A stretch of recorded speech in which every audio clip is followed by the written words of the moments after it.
Kung sila ang nakapag-describe ng ganong salita, alam nila kung ano ang ibig sabihin nito, alam nila ang description ng salitang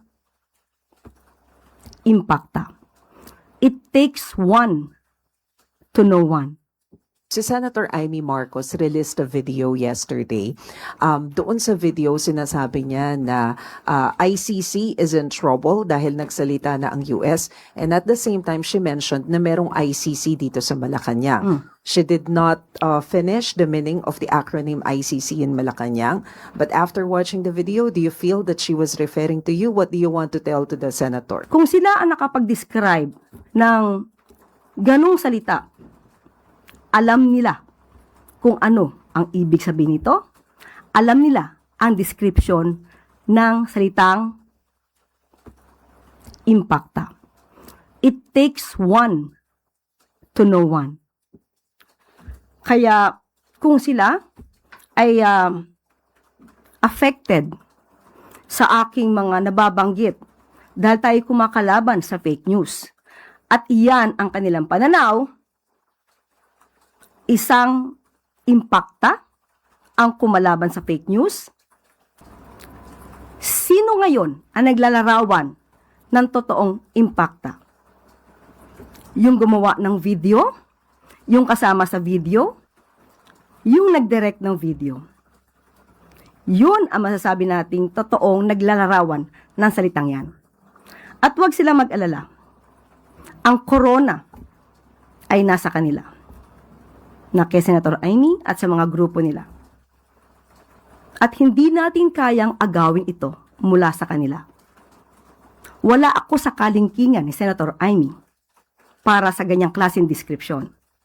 Sila ay nasa maximum level. Kung sila ang nakapag-describe ng ganong salita, alam nila kung ano ang ibig sabihin nito, alam nila ang description ng salitang impacta.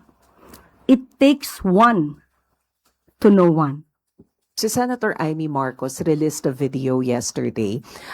Doon sa video, sinasabi niya na ICC is in trouble dahil nagsalita na ang US. And at the same time, she mentioned na merong ICC dito sa Malacanang. She did not finish the meaning of the acronym ICC in Malacanang. But after watching the video, do you feel that she was referring to you? What do you want to tell to the Senator? Kung sila ang nakapag-describe ng ganong salita, alam nila kung ano ang ibig sabihin nito, alam nila ang description ng salitang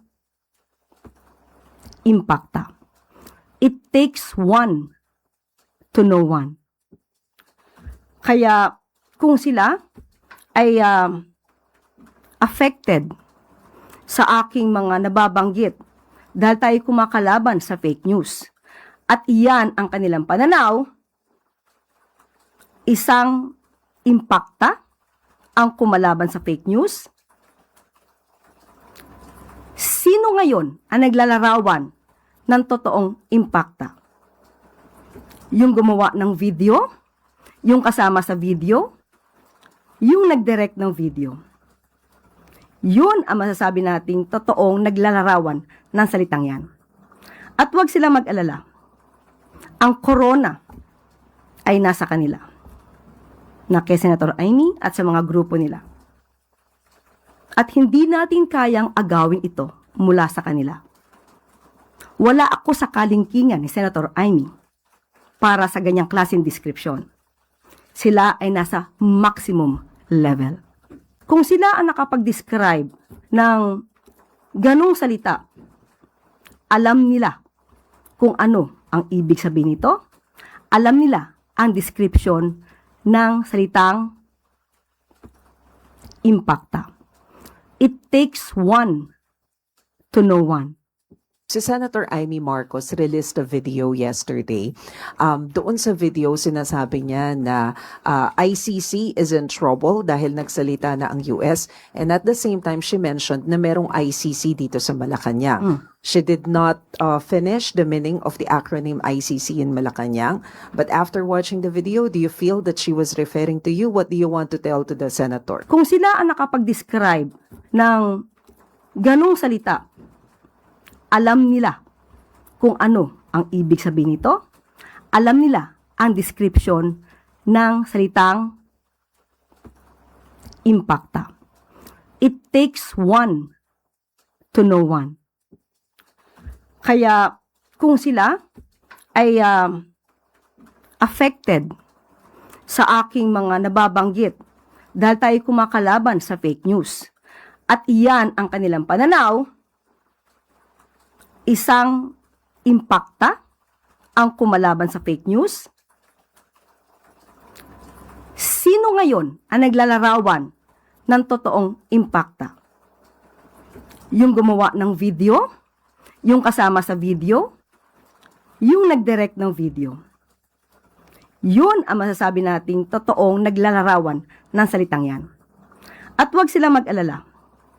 Ang corona ay nasa kanila, na kay Senator Amy at sa mga grupo nila. At hindi natin kayang agawin ito mula sa kanila.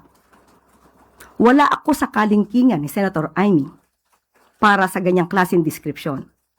Sila ay nasa maximum level.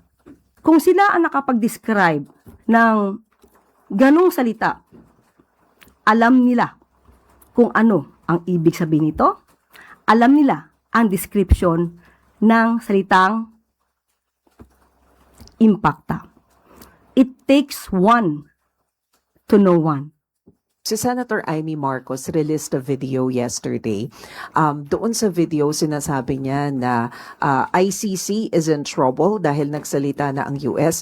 And at the same time, she mentioned na merong ICC dito sa Malacanang. She did not finish the meaning of the acronym ICC in Malacanang. But after watching the video, do you feel that she was referring to you? What do you want to tell to the senator? Kung sila ang nakapag-describe ng ganong salita, alam nila kung ano ang ibig sabihin nito. Alam nila ang description ng salitang impacta. It takes one to know one. Kaya kung sila ay affected sa aking mga nababanggit dahil tayo kumakalaban sa fake news at iyan ang kanilang pananaw, isang impacta ang kumalaban sa fake I news? don't think that they will have that capability. Sino ngayon ang naglalarawan ng totoong impacta? Yung gumawa ng video? Yung kasama sa video? Yung nag-direct ng video? Yun ang masasabi nating totoong naglalarawan ng salitang yan. At huwag sila mag-alala. Ang corona ay nasa kanila, na kay Senator Amy at sa mga grupo nila. At hindi natin kayang agawin ito mula sa kanila. Wala ako sa kalingkingan ni Senator Amy para sa ganyang klaseng description. Sila ay nasa maximum level.